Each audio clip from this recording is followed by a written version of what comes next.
11.4. The first thing that I really noticed when I arrived here was how incredibly friendly the people are. The ticos, that's what they're called, are much friendlier than people in Europe.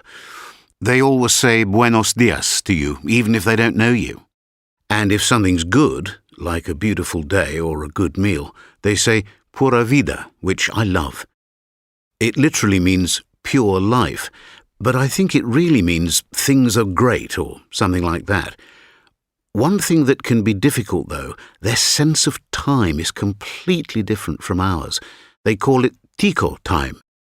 If they have an appointment at, let's say, 7 in the evening, they probably leave home at 7 o'clock, so they're always late.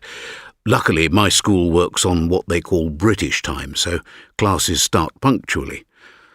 Another thing that surprised me was the weather. I thought Costa Rica was hot and sunny all the time. That's true in the dry season, and the temperature's about 25 degrees all year round. But in the rainy season, especially in September and October, it rains really heavily for maybe 2 hours a day. Really amazing rain, nothing like in England. Everyone told me that the scenery was beautiful in Costa Rica, but it was even more beautiful than I expected.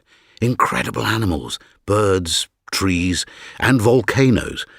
Some of them are active and smoke quietly, and then suddenly there's a big bang and they start erupting.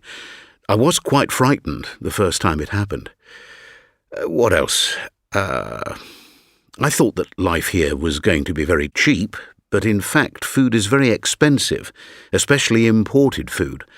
The only thing that's cheap is fruit, vegetables, and coffee. Wonderful, wonderful coffee. And the fruit and vegetables are very different from what we have in Europe. One day, I went to a market and I didn't recognize any of the fruit. I like San Jose. I don't feel that it's dangerous, but it probably is. A colleague of mine was in a taxi the other day, and the taxi driver took out a gun and asked him for all his money. And the roads are terrible, especially in the rain. But in general, I love it here.